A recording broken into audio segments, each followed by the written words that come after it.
ধর্মনগর শহরের প্রাণকেন্দ্রে জুড়ি নদীর উপর দুটি ব্রিজ রয়েছে। একটি দিয়ে শহরে প্রবেশ এবং একটি দিয়ে শহর থেকে বের হওয়ার। তার মধ্যে শহর থেকে বের হওয়ার যে ব্রিজটি শনিবার সকাল থেকে বিকেল হয়ে যাওয়ায় যানজট ও চরম আকার ধারণ করেছে। শুধুমাত্র শহরে প্রবেশের ব্রিজটি দিয়ে যাতায়াত করতে হওয়ায় এবং ব্রিজের প্রশস্ততা কম হওয়ায় একই সাথে গাড়ি যাওয়া এবং আসা নিয়ে বিশাল সমস্যার সৃষ্টি হয়েছে। কখনো কখনো অপেক্ষা করতে করতে রাস্তার এক দিকে গাড়ি এবং ই রিকশার লম্বা লাইন লেগে যাচ্ছে। উল্লেখ্য, বড় ব্রিজটি ভাঙার পর নতুন করে নির্মাণের জন্য টেন্ডার ইতিমধ্যেই হয়ে গেছে, যদিও কাজ শুরু হয়নি। আপাতকালীন পরিস্থিতিকে দুই দিকে দুইটি ব্রিজ বানিয়ে যাওয়া আসার ব্যবস্থা করে দেওয়া হয়েছিল।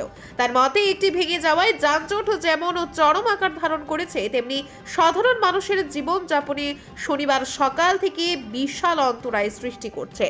নাম বিক্রম দেব। আমরা সকালবেলা আইয়া দেখছি যে লোয়ার ব্রিজটা ভাঙ্গা, বড় ব্রিজটা, হ্যাঁ লোয়ার ব্রিজটা ভাঙ্গা। তো সকালবেলা আইয়া দেখছি এখানে অনেক জামুম লাগা হয়েছে।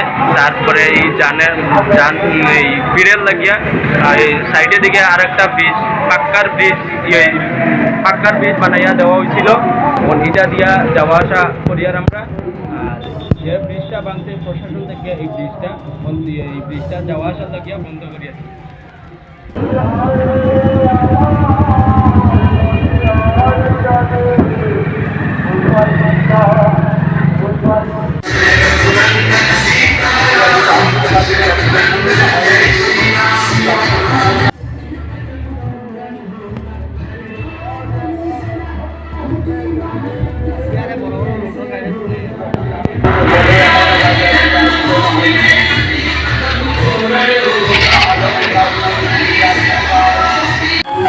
জানুয়ারি 2024 ইংরেজি আমাদের প্রাণ দিবস তথা ইষ্ট দেবতার মর্যাদা শ্রী শ্রী রামচন্দ্রের প্রাণ প্রতিষ্ঠিত হতে যাচ্ছে অযোধ্যার নবনির্মিত রাম মন্দিরে। এই মহৎ অনুষ্ঠানকে লক্ষ্য করে আমি শ্রী শ্রী রামনাম জনমনে স্বতঃস্ফূর্ত সারা জগতের লক্ষ্যে আজ আমরা ভারতীয় মজদুর সংঘের উত্তর জেলা কমিটির পক্ষ দীর্ঘ 500 বছর যাবৎ রামলীলা অযোধ্যায় তামিত ছিলেন। আজ আমাদের মাননীয় সুপ্রিম কোর্টের রায়ের মাধ্যমে শ্রী শ্রী রামচন্দ্রের জন্মস্থান অযোধ্যায় রাম মন্দির প্রতিষ্ঠিত হচ্ছে।